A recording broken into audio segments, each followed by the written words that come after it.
देखिए आपको Gauss theorem के जो पिछली प्रीवियस वीडियो में गॉस थ्योरम कही थी वो अच्छे से समझ में आ गई होगी।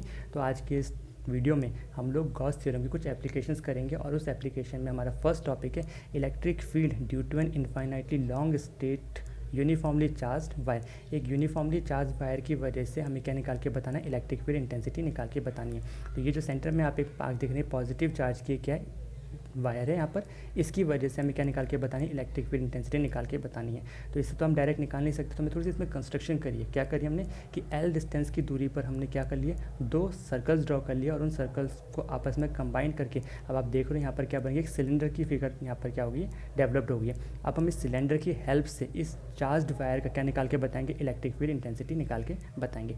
इसे अगर ध्यान से देखेंगे फिर से वही एन जो आपके पास एक यूनिट वेक्टर होता था, देखिए उसकी डायरेक्शन हमेशा कहाँ है, मैंने कहा था बाहर की तरफ, इस तरफ से भी बाहर की तरफ, और ये जो कर्व सरफेस हमारी यहाँ पर दी इससे भी कहाँ है, बाहर की तरफ। तो यहाँ पर हमने एक पी पॉइंट कंसिडर कर लिया है जो कि सेंटर से आर डिस्टेंस की क्या है, दूरी पर रखा हुआ है पी पॉइंट, और इस सरफेस एलिमेंट कितना मान लिया हम लोगों ने, डी एस। ठीक है, अब इसकी वजह से कितनी इलेक्ट्रिक फील्ड इंटेंसिटी लग रही है, हम दो पार्ट्स में निकालेंगे। वो दो पार्ट्स कौन से, एक अगर आप ध्यान से देखोगे दो तो इसकी एजेस हैं और एक इसका क्या होगा, कर्व सरफेस। ये जो सिलेंडर की फॉर्म में, अगर आपको ध्यान देना पड़ेगा, सिलेंडर एक पाइप की फॉर्म में है, तो दो इसके प्लेन एजेस होंगे और एक इसकी कर्व सरफेस होगी। तो दोनों एजेस की वजह से और कर्व सरफेस की वजह से हम इसका अलग अलग इलेक्ट्रिक फील्ड निकाल के देखेंगे और दोनों को आपस में क्या कर देंगे, कंबाइन कर देंगे। तो इलेक्ट्रिक फील्ड निकालने के लिए सबसे पहले हमें इसका इलेक्ट्रिक फ्लक्स निकालना पड़ेगा कि नंबर ऑफ इलेक्ट्रिक फील्ड कितनी पास होकर जा रही है।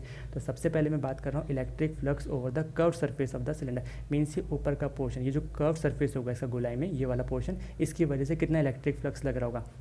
तो हमें इलेक्ट्रिक फ्लक्स का फॉर्मूला पता है, line integral E dot D S के बराबर होता है। डॉट प्रोडक्ट हटाते हैं तो कॉस थीटा आता है, और यहाँ पर कॉस थीटा कितने के बराबर है, यहाँ पर कॉस जीरो के बराबर है। तो line integral E D S cos zero कितना हो जाएगा 1, और डी एस यहाँ पर इस बार आपने क्या लगाना है, curve surface area of cylinder, तो आपको पता होना चाहिए वो 2 पाई आर एल के बराबर होता है। तो कंप्लीट फॉर्मूला हमारे पास यहाँ पर क्या हो जाएगा, E into 2 pi R L. Next है on the ends of the cylinder angle between E and N is equal to 90 degree. अब ये लाइन सबसे इंपॉर्टेंट यहाँ पर समझना है, जिसकी समझ में ये आ जाएगा वो डेरिवेशन आराम से कर लेगा। अब जरा फिगर पे गौर से देखिए, ये जो एजेस हैं ये एंड्स ऑफ द सिलेंडर, ये दो एंड्स हैं सिलेंडर के, इसमें अगर आप देखोगे एन की डायरेक्शन ये है और इलेक्ट्रिक फील्ड की डायरेक्शन ये है, तो ये आपस में कितने डिग्री का एंगल बना रहे हैं, 90 डिग्री का एंगल बना रहे हैं। समझ में आ रही है बात, ई और एन आपस में कितने डिग्री का एंगल बना रहे हैं, 90 डिग्री का। तो इस केस में जो इलेक्ट्रिक फ्लक्स निकल के आएगा उसकी वैल्यू कितनी होगी, जीरो, क्योंकि कॉस 90 कितना होता है, जीरो के बराबर। तो यहाँ पर लिखा है these ends make no contribution to flux, यानी कि इलेक्ट्रिक फ्लक्स जो हमने कर्व सरफेस की हेल्प से निकाला था, जो एजेज है वो इलेक्ट्रिक फ्लक्स में कोई भी कॉन्ट्रीब्यूशन नहीं करेंगी। तो मुझे टोटल इलेक्ट्रिक फ्लक्स निकाल के बताएं, तो total electric flux phi E जो निकल के आएगा वो किसके बराबर होगा, एजेस प्लस कर्व सरफेस के बराबर। तो कर्व सरफेस का तो हम लोग निकाल चुके हैं, ए इंटू 2 पाई आर एल, और एजेस तो कोई कंट्रीब्यूशन करेगा नहीं, तो वो कितना होगा, जीरो। तो जीरो को मैंने यहाँ पर मेंशन नहीं किया है।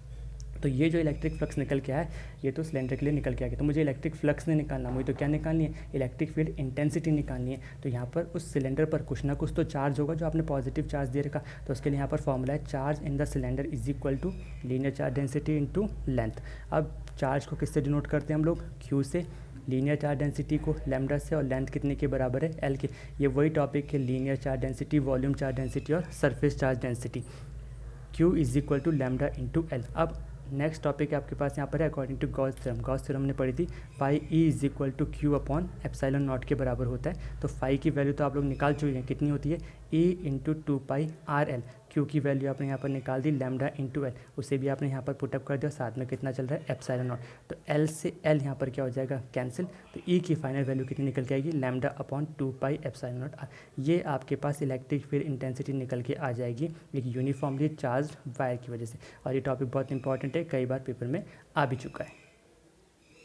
तो अभी हमने एक टॉपिक पढ़ा था electric field intensity due to a uniformly charged wire. अब उसी फॉर्मूले पे बेस हमारे पास एक सैम्पल प्रॉब्लम है। क्या है वो, an infinite line charge produces a field of 9 into 10 की power 4 newton per coulomb at a distance of 0.02 metre, calculate the linear charge density. यहाँ पर आपको इलेक्ट्रिक फील्ड इंटेंसिटी पहले से ही निकाल के दे रखी है, जो कि कितने डिस्टेंस की दूरी पर है, 0.02। तो आपको लीनियर चार्ज डेंसिटी निकाल के बतानी है। अब लीनियर चार्ज डेंसिटी किस क्या होती है, जिसे हम लोग लैम्डा से डिनोट करते हैं। तो ई पहले से गिवन है, आर भी गिवन है, लैम्डा निकाल के बताना है। तो आपके पास फॉर्मूला है E is equal to lambda upon 2 pi epsilon naught. ये फॉर्मूला अब भी हमने डिराइव करा था, ठीक है।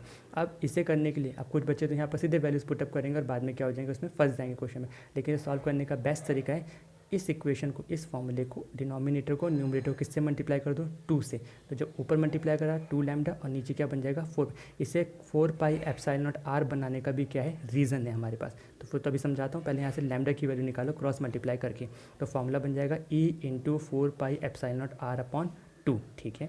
ई की वैल्यू आपको गिवन है 9 × 10⁴। अब अगर इस क्वांटिटी को आप ध्यान से देख रहे होंगे 1/4 पाई एप्सिलॉन नॉट, तो कूलम्स लॉ में हम इसे के से रिप्लेस करते थे और वहाँ पर इसकी वैल्यू होती थी 9 × 10⁹। 1/4 पाई एप्सिलॉन नॉट की वैल्यू होती है 9 × 10⁹। तो 4 पाई एप्सिलॉन नॉट अगर न्यूमरेटर में रखा हुआ तो उसकी वैल्यू कितनी होगी, 1/9 × 10⁹। इसलिए हमने इसको किससे मल्टीप्लाई करा था, 2 से मल्टीप्लाई और 2 से डिवाइड किया था, ताकि ये इक्वेशन आपके लिए ईजी बन जाए। और आर की वैल्यू है 0.02 और डिनोमिनेटर का 2 यहाँ पर चली रहा है। इस इक्वेशन को क्या कीजिए, सॉल्व कीजिए, क्रॉस मल्टीप्लाई कीजिए, कैंसिल आउट कीजिए, आपके पास लीनियर चार्ज डेंसिटी वैल्यू आ जाएगी लैम्डा = 10⁻⁻7 कूलम्ब पर मीटर।